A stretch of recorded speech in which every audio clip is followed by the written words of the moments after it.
अन्ताः क्रीमयोगविश्वा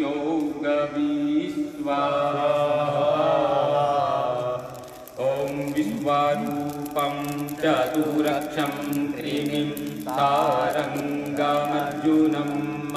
श्रीणां यस्य पृष्टिरपिं वृष्टामि यच्छिराः स्वाहा ॐ अत्रिवधुवाः क्रीमायो हन्मिकर्मवज्जामादग्निवत् आगस्त्यस्य ब्रह्मणा संतेनस्म्यहं क्रीमीं स्वाहा ॐ हतो राजा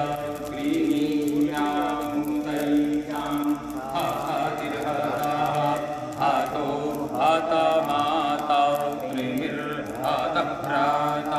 हतस्वसा स्वाहा ॐ हतासो अस्यवेशसो हतासः परिवेशसा हतो ये दुर्लका इव सर्वे ते भीमयो हता स्वाहा श्रीणामि शृङ्गे याज्ञां विदुदायसि विनह्मीते कुसुम्भं यस्ते विषधान ॐ स्वाहा ॐ उदयन्नादित्याः क्रीमीं हन्तु निमरोचन् हन्तु रश्मिभिः ये अन्ताः क्रीमियोगवि स्वाहा ॐ विश्वरूपं चतुरक्षं क्रीमिं तारङ्गमर्जुनं श्रीणां यस्य वृष्टिरपिं वृष्टामि यच्छिराः स्वाहा ॐ अत्रिवधुवाः क्रीमायो हन्मि कर्ण्ववज्जामादग्निवत् आगस्त्यस्य ब्रह्मणा संतेनस्म्यहं क्रीमीं स्वाहा ॐ हतो राजा क्रीमीनामुतैषां सपतिर्हतः हतो हतमाता कृमिर्हतभ्राता हतस्वसा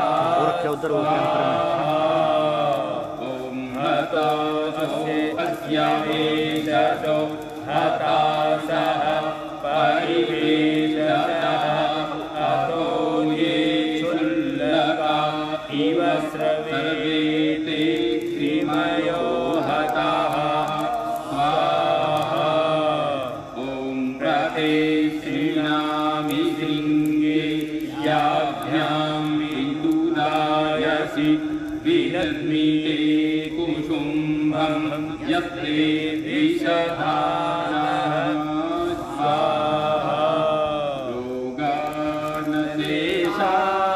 रोगानशेषान्नपहंसि तुष्टा सृष्टा तु कामान् सकलानभीष्टान् त्वामाश्रितानां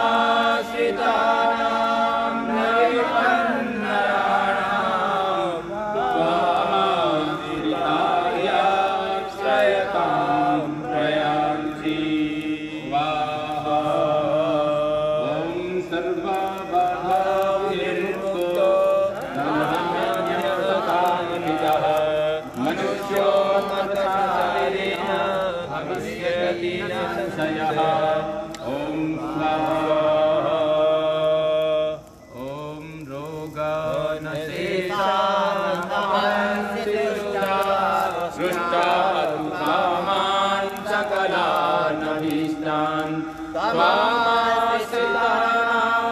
विपन्नराणां त्वामाश्रिताय श्रयतां प्रयान्ति स्वाहा रोगानशेषान्नपहंसि तुष्टा रुष्टा तु कामान् सकलानभीष्टान् त्वामाश्रितानां विपन्नराणां त्वामाश्रिताय श्रयतां प्रयान्ति स्वाहा योगा न शेषा न पहंसि तुष्टा रुष्टा तु कामान् सकलानभीष्टान् त्वाश्रितानां न विपन्नराणां त्वामाश्रितायाश्रयतां प्रयान्ति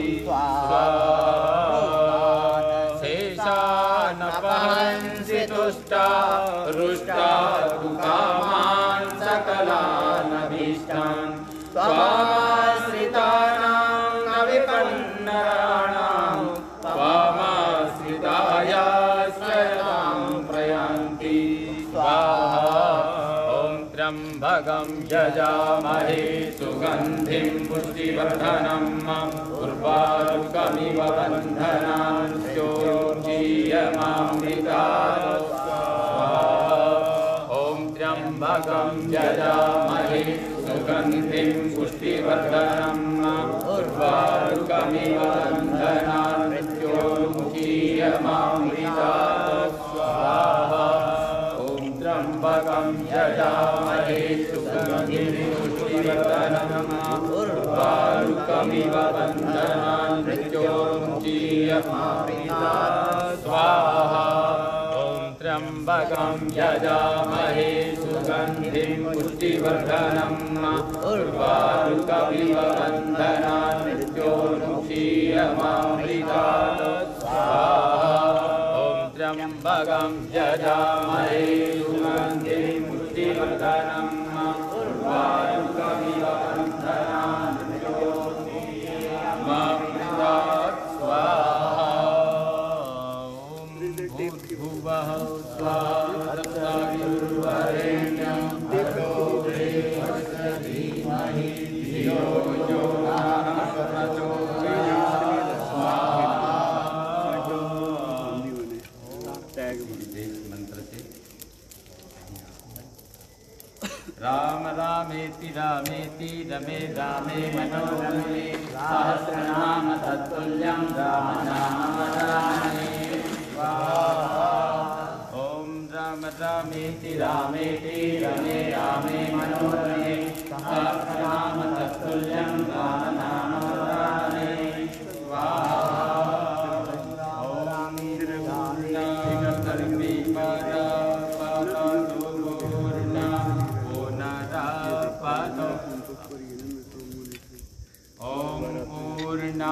दर्पी परा पाता पूर्णा पुनरापात वसनैव विकरीडा वाह ईकानूर्जत्वं सा तक्रतो स्वाहा।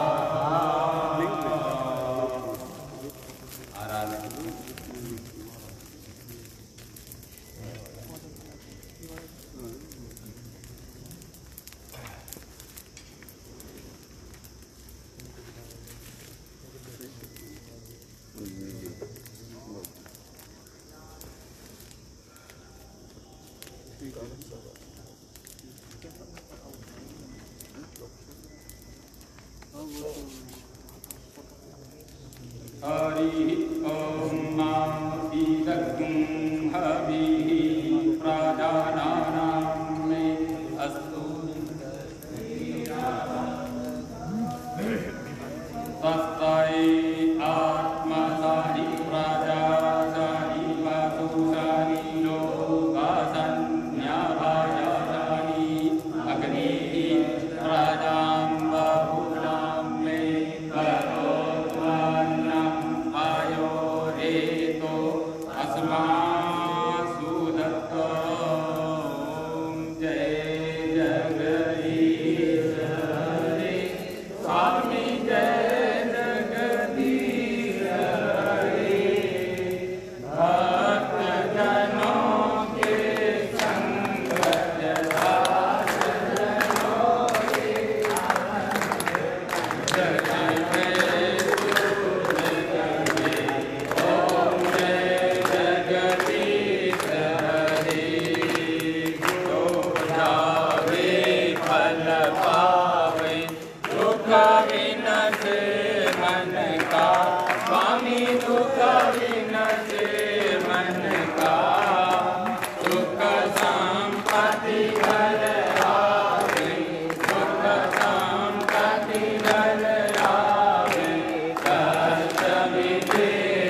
यज्ञेन यज्ञमयजं तदेवास्तानि धर्माणि प्रथमान्यासन्नासेहनाकं महिमानस्सतं तदत्र पूर्वेशाद्या सन्ति देवाः नानासुगन्धिपुष्पाणि यथा कालोद्भवानि च पुष्पाञ्जलिर्मया दत्तो गृहाणं परमेश्वर यस्य स्मृत्या च नामोक्त्या ततो यज्ञक्रियादिषु न्यूनं सम्पूर्णतां याति सत्यो वन्दे तमच्युतम्। बोलिए विष्णु भगवान की जय, श्री रामचंद्र महाराज की जय, धर्म की जय हो, धर्म की जय हो, धर्म का नाश हो, धर्म का नाश हो, प्राणियों में सद्भावना हो, विश्व का कल्याण हो, माता की जय हो, भारत माता की जय हो, राम जन्मभूमि की जय हो, कृष्ण जन्मभूमि की जय हो, गंगा मैया की जय हो, यमुना मैया की जय हो, भारत माता की जय हो, सत्य सनातन धर्म की जय हो। ओम नमः पार्वती पतये हर हर महादेव।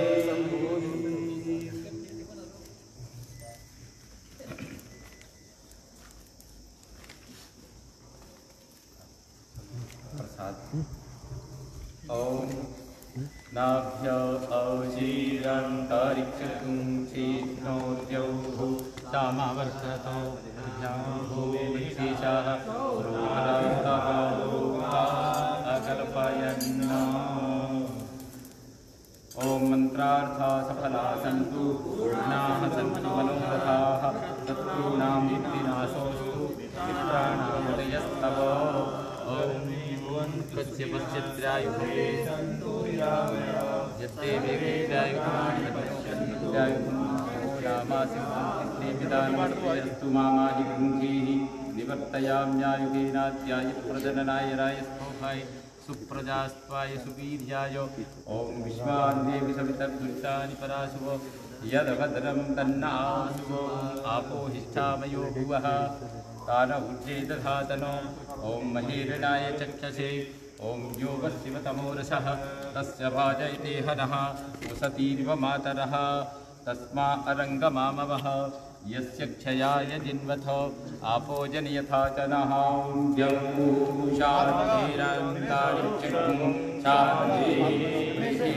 शान्तिरापः शान्तिरोहदयः शान्तिः वनस्पतयः शान्तिर्विषये देवाः शान्तिर्ब्रह्म शान्तिः सर्वगुण शान्ति शान्तिरेव शान्ति। पेपर ले ले शान्ति। ये लिफाफा देखिए खाली आ रही है, फूलों वाला लिफाफा खाली करके दो।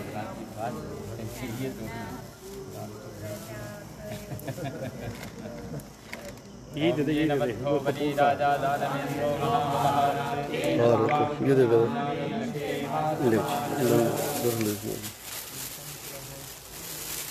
ले एक सेकंड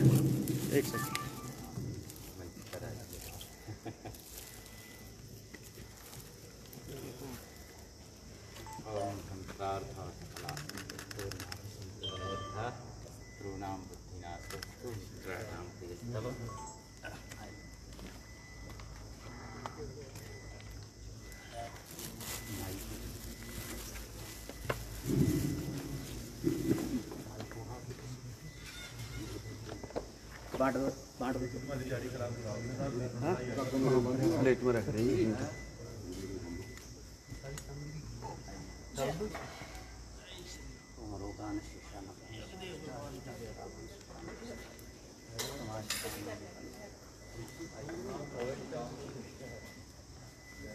दीपक जी दीपक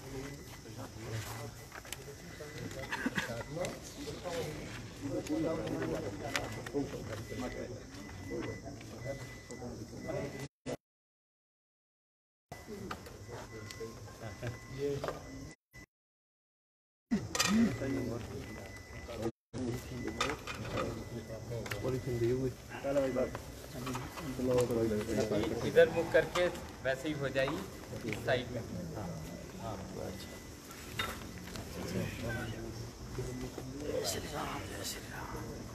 छोटा प्रयास है।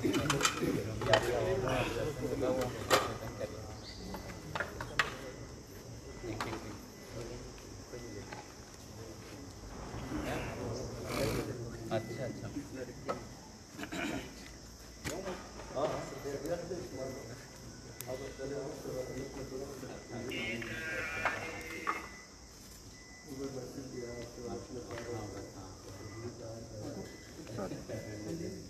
प्रदीप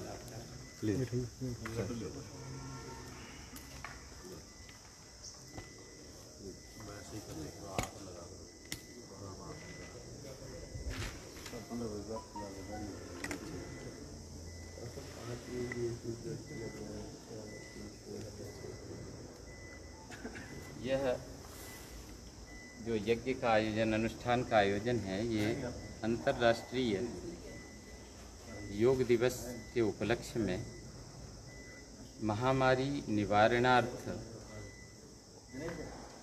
ये जो अनुष्ठान का आयोजन किया गया है, ये विश्वविद्यालय का ये दायित्व बनता है कि सरकार ने इस महर्षि वाल्मीकि संस्कृत विश्वविद्यालय की स्थापना की, जो हमारे भारतीय दर्शन में या मानवीय जो इतिहास है, मानवीय जो संरचना है, उसमें महर्षि वाल्मीकि जी का अद्वितीय योगदान है। महर्षि वाल्मीकि का आश्रम न केवल तपस्या के लिए था, बल्कि वो समाज को एक गति देने का भी था। उसमें बहुआयामी व्यक्तित्व के जो सच्चरित्र और तपस्वी और जनसेवक वहाँ से निर्मित किए गए, जहाँ लवकुश जैसों को शिक्षा दीक्षा, शस्त्र की शिक्षा भी वहाँ शास्त्रों के साथ साथ दी गई है। तो ऐसे महर्षि वाल्मीकि के नाम से जो सरकार ने विश्वविद्यालय की स्थापना की है, तो विश्वविद्यालय का ये ऐसे जो वैश्विक महामारी का स्वरूप लिए हुए है, इसके निदान के लिए, इसके उपाय के लिए विश्वविद्यालय ने अनेक प्रयास किए, जिन प्रयासों में एक व्याख्यान माला का आयोजन भी किया गया। जिस व्याख्यान माला के तहत इस कोरोना महामारी के जो प्रासंगिक और समसामयिक विषय है, इस पर हमने निवेदन किया था माननीय इंद्रेश जी से। तो माननीय इंद्रेश जी ने अपने व्याख्यान से इस विश्वविद्यालय को, उस व्याख्यान माला को सुंदर स्वरूप और एक अद्भुत गति प्रदान की, एक ऊर्जा प्रदान की। और उसी के अंतर्गत हम जब मिले माननीय इंद्रेश जी से, तो उन्होंने मुझे एक और सुझाव दिया, जो समाज हित के लिए, जनहित के लिए, और एक विश्वविद्यालय का नैतिक दायित्व भी बनता है कि भाई विश्वविद्यालय में चूँकि वेदों का अध्ययन अध्यापन होता है, और वेद एक कर्मकांड, वास्तु, ज्योतिष आदि से विभूषित ये सब ग्रंथ हैं, और इन ग्रंथों के लिए ही इस विश्वविद्यालय की संरचना है। तो इस ग्रंथों का उपयोग, तो प्रायोगिक पक्ष यदि देखा जाए तो वेदों का क्या है, यज्ञ, और हमारे जितने भी कार्य हैं वो यद्यपि यज्ञात्मक हैं। तो इसलिए इस महामारी के निवारणार्थ अथर्व वेद में एक कृमिनाशन सूक्त आता है, उस सूक्त को संकलित करते हुए इस यज्ञ का आयोजन किया गया है, जो 23 तारीख को इसका समापन होगा। आज ये उद्घाटन सत्र है। और ये जो, जैसा कि ये आपने प्रश्न किया कि ये यज्ञ, ये अनुष्ठान माननीय इंद्रेश जी के मार्गदर्शन में, उनके सुझाव पर, और ये विश्व में एक इस महामारी से, कैथल तो है ही, कैथल तो इस महामारी से शीघ्र निजात पाएगा ही इस यज्ञ के द्वारा, क्योंकि इसमें ये जो हमारी जो आयुर्वेदिक औषधियाँ हैं, उन औषधियों का प्रयोग करते हुए, और सरकार के जो नियम हैं वो दूरी बनाए रखना, सोशल डिस्टेंस रखते हुए, स्वास्थ्य विभाग के जो निर्देश हैं उनकी अनुपालना करते हुए ये 9 दिवसीय और पंचकुंडीय ये अनुष्ठान आज आरंभ हुआ है। इसमें आप सब आए, आप सबका भी हार्दिक अभिनंदन। और हमारे विश्वविद्यालय के जितने भी परिवार के सदस्य हैं वो भी इसमें सब जुटे हुए हैं। यद्यपि ये कोरोना महामारी ऐसी आई है जिसमें शिक्षण की गतिविधियां या सामाजिक कार्यक्रमों की गतिविधियां एक तरह से समाप्त प्राय हैं, लेकिन फिर भी हमें आगे बढ़ना है, दूसरों को भी आगे बढ़ाना है, भयभीत नहीं होना है। वो रोग से डरना है, रोग से बचना है, लेकिन रोगी को संभालना भी हमारा कर्तव्य है। तो ये हमारा संभले, आगे बढ़े, इसलिए ये अनुष्ठान का आयोजन किया गया।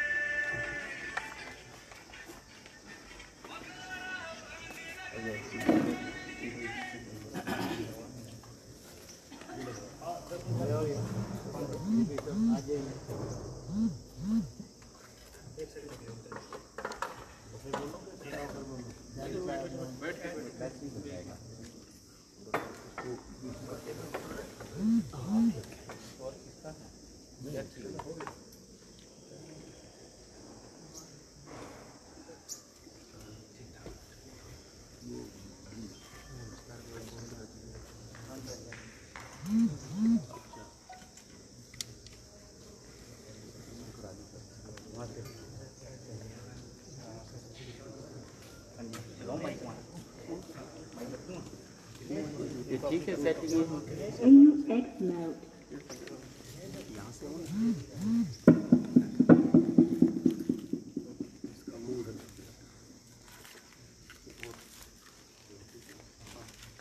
हमें तो सुन जाएगा, बाकियों को सुन जाए इसकी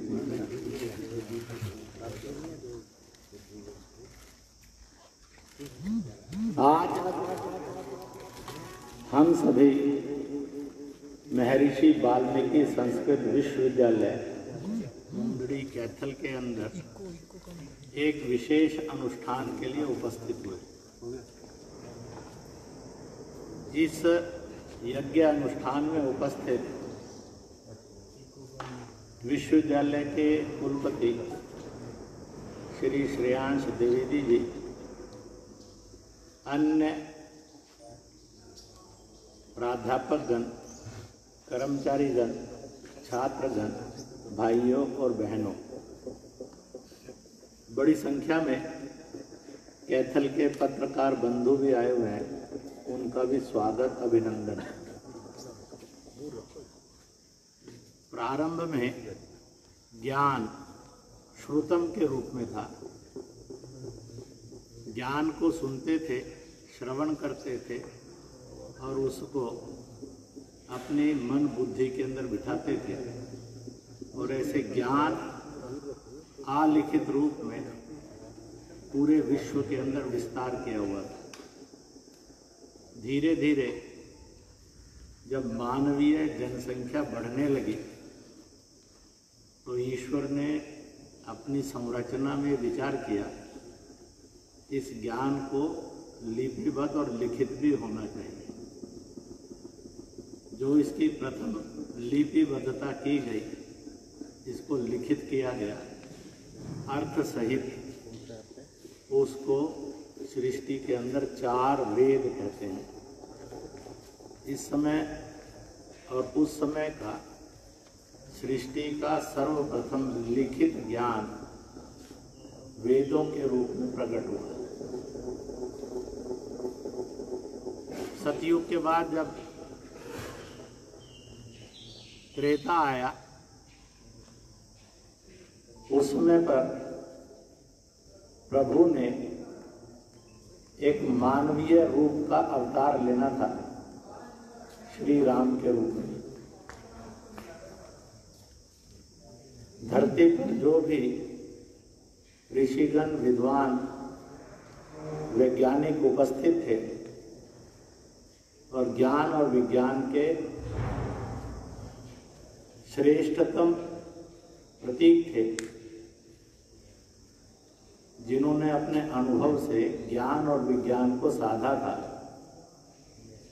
ऐसे महर्षि वाल्मीकि को प्रभु ने अपनी आने वाले अवतार की कथा का रहस्य बताया। और इसलिए प्रभु के अवतार से पूर्व वेदों के बाद जो लिखित ज्ञान आया, उसको रामायण कहते हैं, जो ऐतिहासिक भी था, सामाजिक भी था, भौगोलिक भी था, अर्थनीतियों का भी था, शासन प्रशासन संचालन भी था, समाज व्यवस्थाएं, व्यक्ति परिवार से लेकर संसार की कैसी होनी चाहिए, जड़ चेतन के रिश्ते कैसे होने चाहिए, ये सब उसके अंदर व्याख्यात हुआ। अगर कहना हो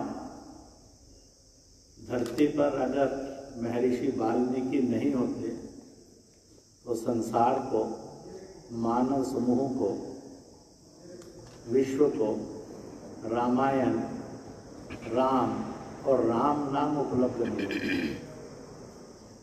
राम नाम तारणहार है। राम सब कष्टों का निवारण है। रामायण उसका एक प्रकट, प्रकाशित, सुगंधित और तेजोमय मार्ग है। इसलिए महर्षि वाल्मीकि के नाम पर विश्वविद्यालय प्रतिष्ठित होना ये सरकार की राजनीतिक, सामाजिक, विद्वत्ता से भरी सांस्कृतिक जीवन मूल्यों के पुनर्प्रतिष्ठा का एक कुशल नेतृत्व का उदाहरण प्रस्तुत करती है। छुआछूत यह पाप है, अपराध है और अधर्म है। जो जन्मना जाति व्यवस्था को मानते हैं वो विद्वान नहीं, अज्ञानी है। वो मनुष्य नहीं, पापी है। वो धर्म नहीं करते, सत्कर्म नहीं करते, धर्म और कुकर्म करते। रामायण ने पग पग पर इसके संदेश मानव समूह को दिए। गुण कर्मना 4 गुण कर्म माने गए। एक विद्वत्ता का, ब्राह्मण, ज्ञान अर्जित करना, विज्ञान के शोध करना, उस ज्ञान और विज्ञान को सरल करके संसार तक पहुंचाना। दूसरा क्षत्रिय माने गए, जिन्होंने शक्तियों का संचय करना और शक्तियों के द्वारा समाज का संरक्षण करना। जो अपराध है, शैतान है, दंडनीय कृत्य करते हैं, उनका उद्धार भी करना, समाज को उसका योग्य संरक्षण देना। तीसरा वैश्य का गुणक्रम, जिन्होंने जीवन जिन जिन चीज़ों से चलता और संचालित होता है, ऐसी सब चीज़ों का प्रगटीकरण करना और उसको प्रगटीकरण करके वितरण के रूप में उसका व्यापार करना। व्यापार के अंदर शोषण नहीं करना, मिलावट नहीं करना, उसको अधिक और अनाप शनाप दाम पर नहीं बेचना, बल्कि वह वितरण इतना सम्यक हो कि कोई भूखा ना रहे, कोई छत के बिना ना रहे, कोई रोगग्रस्त ना हो, और इस प्रकार से बने। इसलिए कहा जाता है जब हम एक दूसरे के सहयोगी बनते हैं, जब समाज में सहयोग की, सद्भाव की प्रक्रिया होती है, तो व्यापार कोई भी गिरता और मरता नहीं है। व्यापार भी फलता फूलता है, परिवार का भी संरक्षण और विकास होता है, समाज भी फलता फूलता है, देश भी अपने स्वर्णिम युग की ओर जाता है। चौथा गुणक्रम था शूद्र, यानी सेवा भाव, जिसमें ममता है, करुणा है, सद्भाव है। जो कष्ट में है, गरीब है, दुखी है, मजबूरी में है, उनके प्रति सद्भाव रखकर सहयोग करके उनको भी अपने जीवन के कष्टों से मुक्ति मिले। ऐसे जो सेवा भाव था, सद्भाव भाव था, जिसका मूल करुणा, मैत्री, सद्भाव ये स्वभाव था। और जब ये चारों गुण कर्म किसी मनुष्य में होंगे तो वो पूर्ण मनुष्य होगा। इनके कम ज़्यादा होने पर उसके असंतुलन का परिचय मिलेगा। इसलिए 4 गुण कर्मों से हरेक को पूर्णतया पारंगत होना, केवल विवेक से नहीं, केवल वचन से नहीं, केवल उपदेश से नहीं, बल्कि कर्म से, आचरण से और चरित्र से ये होना। कहते हैं आदमी की पहचान उसके वचन से और उपदेश से नहीं होती है, उसके चरित्र से होती है। जो लोग ये मान बैठते हैं कि उपदेश और वचन से ही पहचान है, वह गलत मार्ग के राही बन जाते हैं। और जो ये मानकर चलते हैं कि कर्म और आचरण चरित्र के रूप में पहचान होती है, वो हमेशा सन्मार्ग पर चलते हैं, कभी भटकते नहीं, दुर्घटनाग्रस्त नहीं होते। इसलिए इसको समझना, आज का यह रोग संक्रमण छुआछूत का मन, बुद्धि और शरीर से कैसे जाएगा, इसको ही वेद के ज्ञान और विज्ञान की संज्ञा दी है। कभी कभी मुझे भी मिलते हैं जो वेद का सहारा लेकर, ज्ञान का सहारा लेकर जन्मना जाति की चर्चा करते हैं। मैं उनको सुनता हूँ, साथ साथ प्रभु से प्रार्थना करता हूँ, हे प्रभु, यह विद्वान जो अज्ञान में भटक रहा है, अंधकार में गुम हो गया है, आचरण से गिरता जा रहा है, इसकी रक्षा करना, इसको सद्बुद्धि देना और सदाचरण देना, नहीं तो ये तो विनाश की तरफ जा ही रहा है। हो सकता है कुछ इसके साथ चल पड़े, वो मुफ्त में विनाशी हो जाएंगे। इसलिए इस बात को ध्यान में रखना। मैं दो परम पूज्य शंकराचार्य जी से इस पर बड़ा अच्छा चर्चा कर चुका हूँ। अपने जगन्नाथपुरी के पूज्य स्वामी निश्चलानंद जी से, और इसी प्रकार से ऊपर जो बद्रीनाथ में मठ है, वहाँ के पूज्य 2 किलोमीटर शंकराचार्य हैं, दोनों से शायद 3 हो गए होंगे, तो उनसे भी मैंने चर्चा की है। और लगभग अध्यात्म के क्षेत्र के जितने श्रेष्ठ संत हैं वो ये सब जानते हैं। इंद्रेश जी इस विषय में बहुत स्पष्ट ही नहीं है, बिल्कुल पूर्णतः निखरे हुए हैं, और इसमें किसी बात का कॉम्प्रोमाइज़ नहीं करेंगे। इसलिए मैंने एक बार एक बड़ी सभा में हंसते हुए कहा था, मैं जब छुआछूत को पाप, अपराध और अधर्म कहूँगा, एक बार आप सब विद्वानों से प्रार्थना कर देता हूँ, अगर अपने क्रोध करके मुझे श्राप दिया तो मैं ऐसा कमज़ोर नहीं हूँ जिससे किसी का श्राप लग जाएगा, और आप ऐसे और पूर्ण नहीं हैं, कर्मयोगी नहीं हैं, आपका इतना तप नहीं है जिसके कारण आप श्राप दे सकें। इसलिए मुझे भी पाप लगे और आप भी पाप के भागीदार बने, इसलिए क्रोधित होकर श्राप देने का काम मत करना, क्योंकि आपका तप नहीं है। मैं ऐसा नालायक और निकम्मा नहीं हूँ कि किसी का भी श्राप जल्दी से लग जाएगा। इसलिए इसको ध्यान में रखना। हमारे पूज्य अवधेशानंद जी और आदि सब थे संत, जोर से अट्टहास भी किया, ताली भी बजाई उन्होंने, क्योंकि सत्य को निर्भीक होकर से कहना ये मैंने विद्वानों से, संतों से और माता पिता से सीखा है। और फिर वो बोलने में नहीं, आचरण में भी होना चाहिए, ये भी वहीं से सीखा। आज पूरा विश्व कोरोना महामारी से जूझ रहा है। पिछले 3,500-4 हजार वर्षों के इतिहास में जितने भी वायरस धरती पर संसार में जन्मे हैं, वो सब प्रकृति में जन्मे हैं, प्रकृति से जन्मे। मैन मेड वायरस उससे पूर्व, जैसे रावण के काल में रावण, उनकी शैतानी शक्तियाँ मैन मेड वायरस को जन्म देती थी और जनता को त्रस्त करती थी। ऐसे ही महाभारत काल के अंदर कंस आदि इसके प्रमाण थे, जो इस तरह के अपशुगन वायरस को जन्म देते थे। ऐसे ही यूनानी इतिहास में और मिडल ईस्ट अरब के इतिहास में, भारत के इतिहास में, यूरोप के इतिहास में भी कुछ शक्तियां रही जो ऐसे वायरस को बनाती थी। परंतु पिछले 3-3.5 हजार वर्ष के इतिहास में ऐसी शैतान शक्ति जो वायरस का निर्माण करे, ये नहीं हुई। जितने वायरस हुए हैं वो प्राकृतिक हुए हैं। अब उसका इतिहास ब्रेक हुआ है। ये मैन मेड वायरस है और इस पर मोहर लगी है मेड इन चाइना।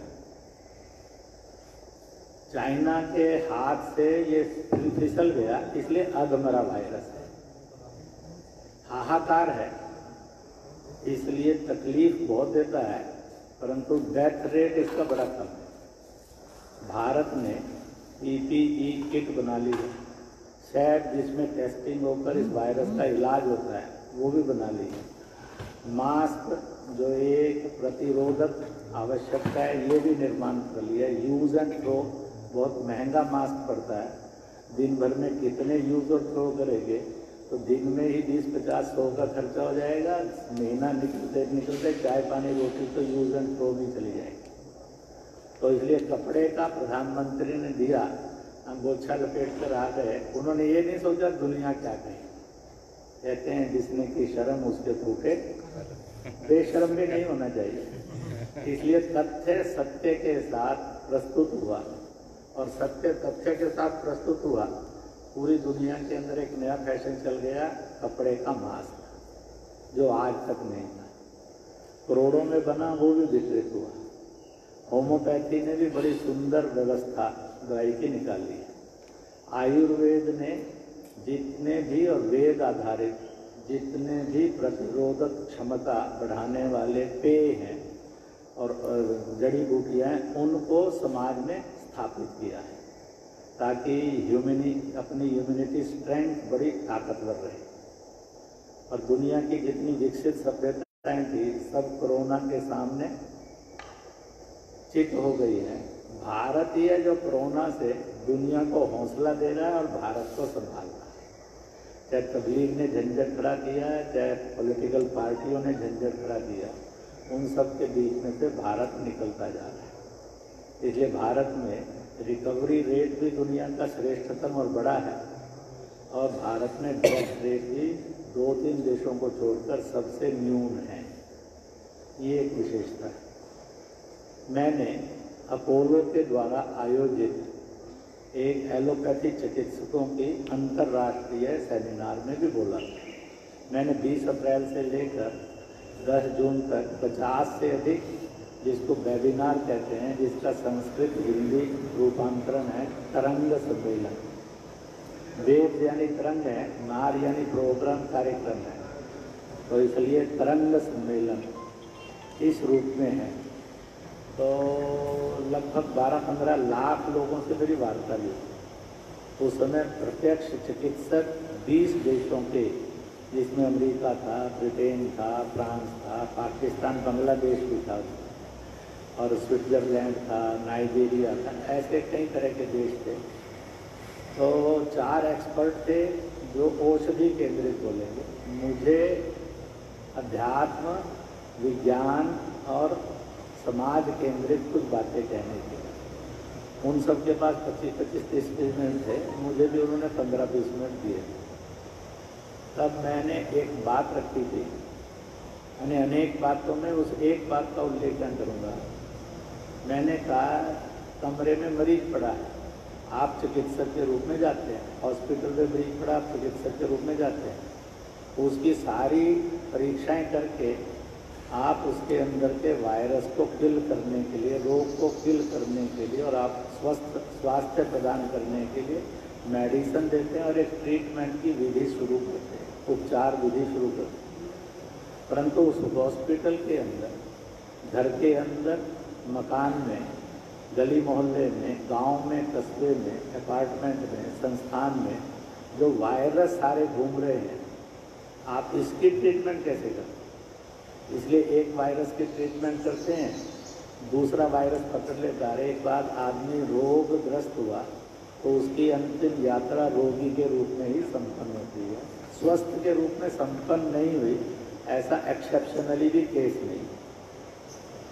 तो आखिरकार इस एनवायरनमेंट के ट्रीटमेंट का और मेडिसिन का आपके पास कोई रास्ता है? उन्हें कहा, till today medical science have not worked on that. उसके पास नहीं। पर्यावरण बहुत प्रदूषित है, ये शोर मच रहा है, तो इसलिए इसको ध्यान में रखते हुए तो मैंने कहा, भारत के ज्ञान ने और विज्ञान ने हजारों लाखों वर्ष पूर्व एटमॉस्फेयर की ट्रीटमेंट, एनवायरनमेंट की ट्रीटमेंट के लिए मेडिसिन और सिस्टम तैयार किया था। उसको होम हवन कहते हैं। इसलिए होम हवन के अंदर पवित्र चीज़ें पवित्र शुद्ध मंत्रों के साथ निर्मल मन के साथ जलती हैं, 4 बातें उसमें से उभरती हैं। पहली उभरती है कि वह एक हवा को सुगंध देता है, धुएं के रूप में भी और अग्नि के रूप में। दूसरा, वातावरण को तपश देता है। तीसरा, वातावरण को प्रकाश देता है। और चौथा, वातावरण को ध्वनि देता है। और वायरस जो है ध्वनि तरंगों से, तपश तरंगों से और प्रकाश तरंगों से भयभीत होकर मरता है और भागता है। और इसलिए इसके छोटे छोटे प्रयोग भारत में और दुनिया में आज भी लागू हैं। टिड्डी दल उसका एक विशेष उदाहरण भी।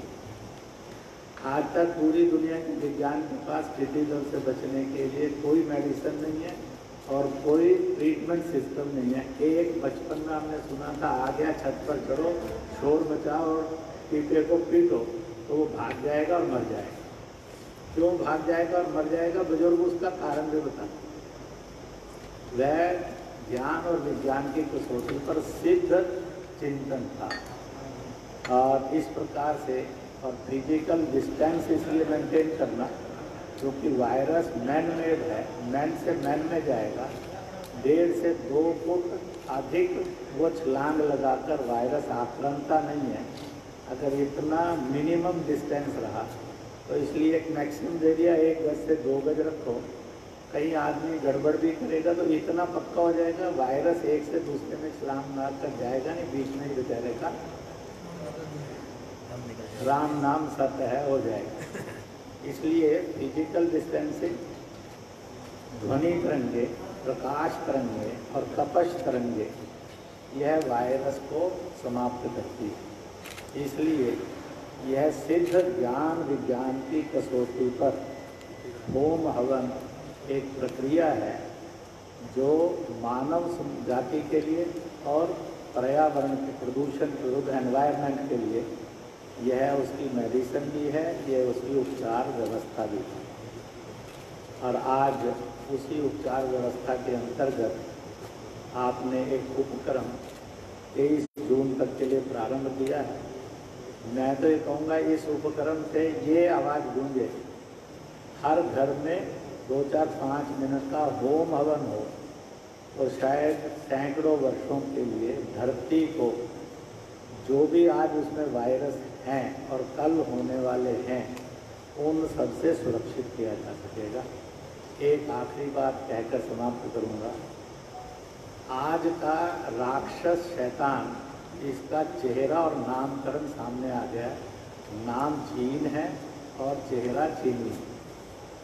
अब इसको सरकारें कैसे डील करेंगी दुनिया की और भारत, वो उनका काम है, वो कर रही है। और मैं एक बात कहा करता हूँ, चीन की अगर आर्थिक दृष्टि से कमर तोड़ दी जाए तो ये शैतान दुनिया के ऊपर कोई संकट लाने में सफल नहीं होगा। फिर तिब्बत भी आज़ाद हो जाएगा, कैलाश मानसरोवर भी अपने पास होगा, पाकिस्तान भटकेगा नहीं, नेपाल भटकेगा नहीं, हाहाकार हांगकांग में, ताइवान में मचेगा नहीं, भारत को फिर से गुलामी देखनी नहीं पड़ेगी और फिर एक नई आज़ादी का संघर्ष नहीं करना पड़ेगा। दुनिया के अंदर चित्कार नहीं होगा जो उसने एक वायरस से किया, वो दोबारा नहीं कर सकता, इसकी गारंटी कोई नहीं। इसलिए व्यापारियों को समझाना चीन का माल बेचे नहीं, ग्राहकों को सहना चीनी माल खरीदे नहीं, और इसलिए एक शांति से भरा हुआ, विकास करता हुआ योग्य भारत, एशिया और विश्व की गारंटी उसमें से बनती है। इसलिए उस शैतान को आर्थिक रूप से ट्रीट करने का एक फार्मूला मैंने कहा जो सब जगह चर्चा में। तो आत्म सक्षम भारत, आत्मनिर्भर भारत, सद संस्कार वाला भारत इस होम हवन में से प्रकट होगा। इस विश्वास के साथ कुलपति महोदय को और इनके सारे साथियों को बहुत सभी आए, आप सबको बहुत बहुत धन्यवाद है। आने वाली कोरोना महामारी का जो भी इतिहास लिखा जाएगा, एक पृष्ठ उस इतिहास के 400, 500, 600 पृष्ठों में इस विश्वविद्यालय का और इस होम हवन का भी सुनिश्चित होगा। और कार्डों को इतना प्रतिष्ठित करिए चाय का अल्टरनेटिव काढ़ा हो जाए, शक्ल तो मिलती जुलती है। शक्ल का कोई झंझट नहीं है। चाय का भी टेस्ट डेवलप किया है, काढ़े का टेस्ट जल्दी से अच्छा डेवलप हो सकता है। इसलिए रिप्लेस द टी विद काढ़ास। बहुत बहुत बधाई, बहुत बहुत धन्यवाद। आपका अभिनंदन। ये